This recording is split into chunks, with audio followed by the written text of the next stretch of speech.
June 6, 1944. The beaches of Normandy are fortified. The German bunkers loaded with machine guns, artillery, and 50,000 Axis troops waiting for the invasion. The Allied plan? Overwhelm the coast with 150,000 soldiers, thousands of ships, and wave after wave of bombers. But let's change one thing.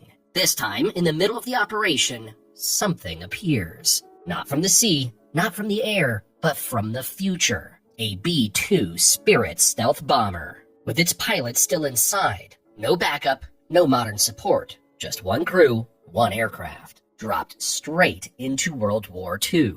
No one on the ground has ever seen anything like it. The Allies don't know what it is. The Germans don't even hear it coming. So what happens when a 21st century stealth bomber shows up at the most heavily defended beaches of World War II? Let's find out. And remember, this is a what-if scenario, not meant to be taken too seriously, but it's a fun one. Okay, let's get one thing out of the way. Yes, the pilots haven't been born yet. Yes, the bomber wasn't even designed until the 1980s. We're ignoring all of that. This isn't a time travel invasion, it's just one aircraft, dropped into 1944 with its modern crew and whatever's loaded on board at the moment. Once it's out of fuel or bombs, that's it. No restarting, no repairs, no second mission. This is a one-time strike, and everything depends on how it's used. So we're not asking if it could win the war. We're asking, how much chaos could one stealth bomber unleash if no one even knows it's there? But what exactly just dropped into 1944? A jet-black flying wing, nearly invisible to radar, powered by 4 engines and crewed by just 2 people. This is the B-2 Spirit, the most advanced stealth bomber ever built. At full capacity, it carries 40,000 pounds of bombs, and not just any bombs. We're talking modern GPS-guided JDAMs, built to hit within a few feet. But there's a catch, and we'll get to that soon.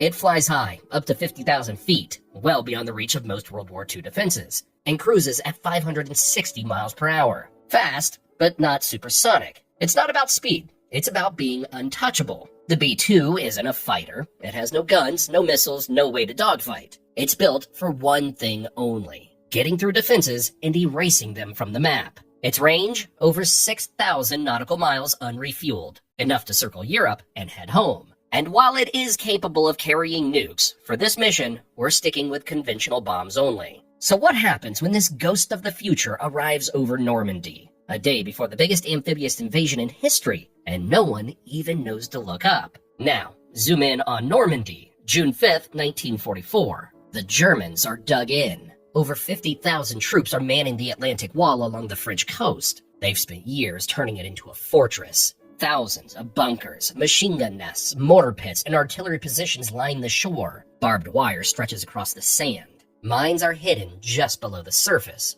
and concrete pillboxes sit waiting, aimed at the water. Their most famous weapon? The Flak 88, an anti-aircraft and anti-tank cannon. But in key areas, the Germans also have heavier guns, the Flak 38 and the massive Flak 40, capable of reaching bombers flying above 40,000 feet. But the German defenses have limits. Their radar systems are primitive, built to detect slow-moving propeller planes, not something flying at 50,000 feet coated in radar-absorbing material. Communications are slow, often wired, and intelligence is days behind. They're watching the horizon for ships, not scanning the sky for an invisible bomber from 50 years in the future. Who would have guessed? So, could the B-2 wipe the beach clean before the first Allied soldier even hits the sand? It starts with silence. The B-2 Spirit is already high above Normandy before anyone notices. Flying at over 50,000 feet, it's nearly invisible to the naked eye, and basically undetectable to 1944 radar. Almost no engine roar, no radio chatter, just a clear sky,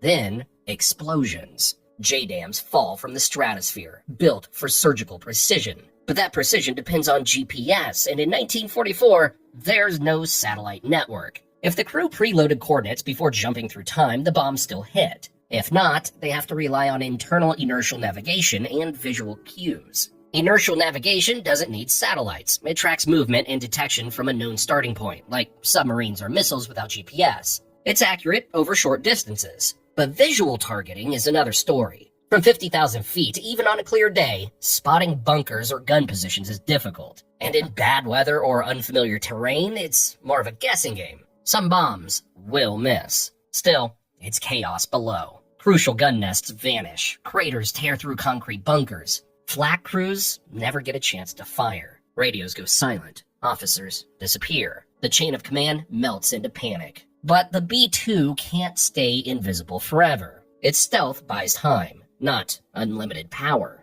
Every bomb dropped is one it can't replace. And each one, by the way, costs around $30,000. And if it's hit by flak, one well-placed burst might scratch the paint and make it a little less invisible. But even wounded, the Spirit's still a nightmare to spot, let alone shoot down. It can fly higher than most German guns could reach. But if it descended for a run, even a single hit could tear through its systems. So can this flying phantom actually change the outcome of D-Day? Or does it just make one terrifying entrance and disappear? So let's say the B-2 hits its marks. Gun nests obliterated. Artillery positions gone. Entire bunkers flattened before sunrise. That kind of precision strike could save hundreds, maybe thousands of Allied lives. Especially at Omaha, Utah, where German firepower turned the beach into a meat grinder. But the B-2 isn't a magic wand. Even with the best bombing run in history, the beaches are still lined with barbed wire, mines, snipers, and hardened bunkers. The Atlantic Wall was built to take punishment, and not everything's above ground. Some defenses are buried deep or hidden behind terrain. And then there's the chaos factor. Allied commanders aren't expecting a futuristic jet. If they don't know it's friendly, the bomber might trigger confusion, or worse, panic. Troops could mistake it for a German secret weapon. Anti-aircraft gunners might fire on it. Miscommunication could delay landings, or even scramble the invasion timeline. So while the B-2 could soften the beach and scatter the defenders, the soldiers still have to storm the beach. The bombs do damage, but the shock does something deeper. To German troops, the attack is basically invisible. No engine roar, no incoming aircraft. Just explosions from the sky. A stealth jet in a world that doesn't know stealth exists. Morale collapses. Discipline unravels. Some units might think the Allies have built a superweapon. Others might whisper darker rumors. They've made contact. This is alien tech. Okay, maybe not that. But whispers like that don't stop at the trenches. They reach the officers, and eventually, Berlin. Would Hitler believe the Allies had some new British miracle weapon? Would he start pulling resources from the Eastern Front to chase shadows, delay operations, lose trust in his own air defenses? Look, the B-2 bomber could definitely hit dozens of fortified targets. Bunkers, artillery positions, command centers, gone in one pass. It could shake the front lines, confuse the German command, and soften the beach for the Allied troops about to land. But it still wouldn't win the war. It's just one jet, one mission, one payload. Once the bombs are gone and fuel runs low, it's finished. No refueling, no reload, no repairs. It enters the war like a ghost and disappears just as fast. But in that brief appearance, it might save thousands of lives, bend the timeline, and leave every surviving soldier, German or Allied, staring at the sky wondering, what the hell was that? And what if the pilot survived and lived out the rest of his life in the 1940s? Or maybe the bomber creates an entirely new timeline, one where World War II ends early, but not in the way we know. Peace arrives faster, and the future changes forever. Any one of those twists could rewrite everything we think we know about history, but the truth, we'll never know. But what if something even crazier showed up in history?